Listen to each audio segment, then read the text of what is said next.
Young बच्चियाँ जो होती हैं, ख़ास करके वो बच्चियाँ होती हैं जिनका ऑब्नोशियस या सेक्सुअली एक्सप्लिसिट डाटा जो उन्होंने अपने किसी भी फ्रेंड को, बॉयफ्रेंड को या किसी रिलेशनशिप के अंदर ट्रांसफ़र, इवन दो कि मियाँ बीवी में भी हमारे पास केसेस आए हैं कि उन्होंने ये वीडियो पिक्चर्स बनाई भी होती हैं या थ्रू व्हाट्सएप उन्हें भेजी भी होती हैं, स्नैपचैट के थ्रू भेजी भी होती हैं और उनको वो लेटर उनको ब्लैकमेलिंग शुरू कर देते हैं। यहाँ तक कि ऐसी वेबसाइट्स जो है हमारे पास पोर्नोग्राफिक जो वेबसाइट्स होती हैं, उन वेबसाइट्स के ऊपर वो अपलोड कर चुके होते हैं, मुख्तलिफ सोशल मीडिया प्लेटफॉर्म्स पे अपलोड कर चुके होते हैं। फर्स्ट पिक्चर एक नॉर्मल पिक्चर का तबादला होता है,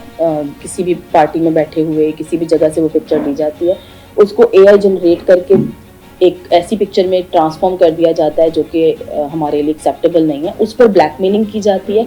उस ब्लैकमेलिंग में आकर कहा यह जाता है कि आपका मैं ये वाली पिक्चर डिलीट कर दूंगा अगर आप मेरे साथ एक सेक्सुअली एक्सप्लिसिट किस्म की वीडियो चैट कर लें या आप मुझे एक वीडियो बना के भेज दें। बच्चियाँ क्योंकि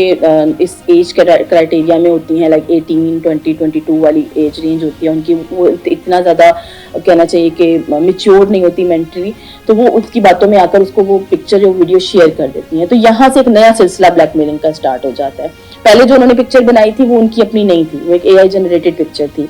या जिसको हम कहते हैं कि एडिटेड पिक्चर थी, लेकिन ग्रेजुअली वो उसका पर्सनल डाटा ले लेते हैं, उस पर्सनल डाटा के ऊपर मजीद उसको ब्लैकमेलिंग शुरू कर देते हैं और फिर वो एक सिलसिला जो है वो लॉन्ग टर्म चलना शुरू हो जाता है, जिसके अंदर वो पिक्चर्स भी ले रहे होते हैं, पैसे भी जो है मनी एक्सटॉर्शन जिसको हम कहते हैं वो भी डिमांड कर रहे होते हैं, मजीद फिजिकल रिलेशनशिप्स के लिए भी डिमांड कर रहे होते हैं, फिर एक सिलसिला चल पड़ता है। सबसे इम्पोर्टेंट बात है कि हमारे बच्चों को हमें ये सिखाने की ज़रूरत है कि पेरेंट्स पे, टीचर्स पे, क्लोज वंस पे या इदारों पे भरोसा करें, ठीक है, क्योंकि हमारे बच्चों को शायद भरोसा जो है वो अपने फैमिली पर नहीं होता, अपने लव वन पे जो अराउंड फैमिली मेम्बर्स है उन पर नहीं, या शायद हमारे पेरेंट्स जो हैं वो इस तरह से उनको इतनी स्पेस प्रोवाइड नहीं करते जहाँ पे वो ओपनली उनसे चीज़ें डिस्कस कर सकें। इस सूरत में ऐसा होता है कि बच्चे जो हैं वो अपनी चीज़ें ओपनली डिस्कस नहीं कर रहे होते, तो वो एक जाल में फंस रहे होते हैं। बच्चे हो जाएं, यंग वंस हो जाएं, या आप इसको 30-34 एज की जो भी कैटेगरी में लेकर आ जाए, वो अपने साथ वाले अपने माँ बाप से, अपने बहन भाई से शेयरिंग के बजाय ऐसे बंदों से शेयर कर रहे होते हैं बातें जो कि उनके कांटेक्ट में नहीं है, जो कि सोशल मीडिया पे कहीं किसी ऐसी आइडेंटिटी के साथ है जिनका उन्हें भी नहीं मालूम कि ये कौन है कौन नहीं है। तो सबसे इंपॉर्टेंट चीज़ तो ये है कि आपको भरोसा करना है तो सबसे पहले अपने आसपास के लोगों पे करें। पेरेंट्स को चाहिए कि वो अपने बच्चों पे विजिलेंट हो, उन पे नज़र रखें, ताकि अगर कोई भी किसी भी किस्म की उनके बिहेवियर के अंदर तब्दीली आ रही है, चेंज आ रहा है, तो उसको नोटिस करें। आप देखें कि जितनी भी हरासमेंट के केसेस होंगे वो बच्चे नॉर्मली कमरों से नहीं निकल रहे होते, खाना पीना छोड़ देते हैं, उनकी जो हेल्थ है वो डिटोरिएट हो रही होती है, उनकी मेंटल हेल्थ डिटोरिएट हो रही होती है, उनके मार्क्स कम हो रहे होते हैं, उनकी एब्सेंटीज जो स्कूल्स कॉलेजेस में हैं वो बढ़ रही होती हैं और पेरेंट्स उसको उस तरह से इग्नोर कर रहे होते हैं। एक तरह से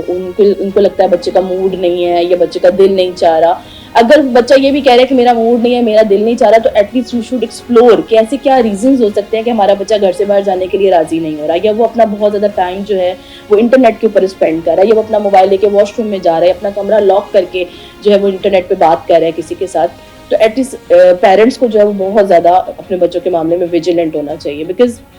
इंटरनेट की वजह से ये सारे के सारे जो आपके शिकारी हम कह सकते हैं जो इंटरनेट के ऊपर बैठे होते हैं वो अब आपके कमरों तक आ चुके हैं, आपके बिल्कुल कहना चाहिए मोबाइल के अंदर मौजूद हैं। तो आपको उतना ही ज़्यादा विजिलेंट रहना पड़ेगा, अपने बच्चों के साथ उतना ज़्यादा अच्छा बाउंड बनाना पड़ेगा, अपने बच्चों के साथ फ्रेंडली होना पड़ेगा, ताकि वो आपके साथ हर तरह का जो इशू है वो डिस्कस कर सकें। जो बच्चे इस प्रॉब्लम से गुजर रहे हैं या कहीं पे किसी जगह पर अगर उनको लगता है कि उन्हें किसी ने ब्लैकमेल किया है और उनसे किसी किस्म का बेनिफिट लेने की कोशिश की है, तो उन बच्चों को मैं कहना चाहूँगी कि वेरी फर्स्ट स्टेप पे इधर इदारे को रिपोर्ट करें, इधर अपने किसी क्लोज वन को रिपोर्ट करें, किसी ट्रस्ट वर्दी को रिपोर्ट करें, क्योंकि it's not a one time story. बच्चों को ये लगता है कि चलो कोई बात नहीं, ये वाली पिक्चर ले लेगा, ये वीडियो ले लेगा तो वो स्टॉप हो जाएगा, वो सब खत्म कर देगा, उसकी बातों में आकर उसको वो पिक्चर या वीडियो जो है वो पर्सनली दे देते हैं।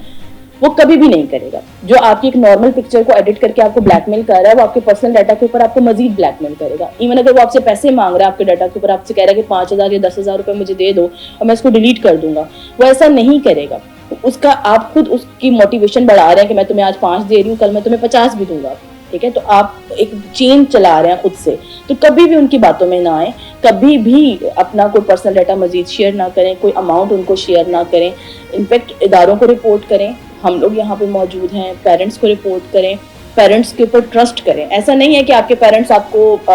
ہمارے بچوں کا یہ خیال ہوتا ہے کہ شاید پیرنٹس ہمارے ساتھ ناراض ہو جائیں گے. ظاہر ہے وہ پیرنٹس ہیں, ٹیمپریرلی شاید وہ آپ سے ناراض بھی ہوں گے, مگر الٹیمیٹلی وہی آپ کی ہیلپ کریں گے. آپ کے بہن بھائی, آپ کے پیرنٹس جتنی زیادہ سپورٹ وہ آپ کی کر سکتے ہیں, کوئی اور نہیں کر سکتا. ہم سمجھ رہے ہوتے ہیں بعض دفعہ جب ہم الج, جس کو ہم اکیوز کہتے ہیں, وہ ہم اریسٹ کر کے لاتے ہیں تو وہ کہتے ہیں میں نے تو ابھی ایک شیئر بھی نہیں کیا تھا, میں نے تو صرف یہ اس کو ویسے ہی ڈراوا دیا تھا یا دھمکایا تھا کہ میں ایسا کروں گا, میری تو ایسی کوئی انٹینشنز نہیں تھی. اور نارملی وہ بھی بچے ہی ہوتے ہیں. بعض دفعہ ایسا بھی ہوا ہے کہ یونیورسٹی کے اسٹوڈنٹس ہوتے ہیں, کلاس میٹس ہوتے ہیں, کوئی فرینڈ ہوتا ہے, کوئی کزن ہوتا ہے جو کہ صرف اور صرف اپنے کوئی مفاد حاصل کرنے کے لیے آپ کو ڈرا دھمکا رہا ہوتا ہے.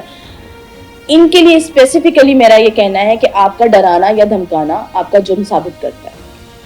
آپ نے یہ کہہ دیا کہ میں آپ کا جو ڈیٹا ہے وہ وائرل کروں گا, یا میں آپ کے فادر کو بھیجوں گا, یا میں آپ کی مدر کو بھیجوں گا, آپ کا جرم اسٹیبلش ہو گیا, کرائم اسٹیبلش ہو گیا, اور اس کے اوپر اتنی ہی سزا ہے جتنی کی شیئرنگ کی ہے. ٹھیک ہے, یعنی انٹینشنز کے اوپر بھی اتنی ہی سزا ہے جتنی شیئر کرنے کے بعد کی سزا ہے. تو آپ کو اپنے ایموشنز کو کنٹرول کرنا چاہیے, اپنی امپلسیوٹی کو کنٹرول کرنا چاہیے, اور اگر آپ اپنی سو کالڈ ایگو اگر آپ کی ہرٹ ہو بھی گئی ہے تو آپ کو اس کو پراپر طریقے سے جو ہے وہ ٹیکل کرنا چاہیے, نہ کہ آپ دوسرے کو جو ہے اس کے پرسنل ڈیٹا کے اوپر, اگر آپ کے پاس کسی کا کوئی پرسنل ڈیٹا آ ہی گیا ہے تو اس کو آپ مینیپولیٹ نہ کریں, اس کو آپ زبردستی اس سے مزید ڈیٹا کی ریکویسٹ نہ کریں, یا اس کو کسی بھی قسم سے نقصان پہنچانے کی کوشش نہ کریں, کیونکہ کم سے کم جو سزا ہے وہ 7 سال ہے. کم سے کم سزا 7 سال ہے, اور it's a non bailable offence, اس میں بیل نہیں ہوتی.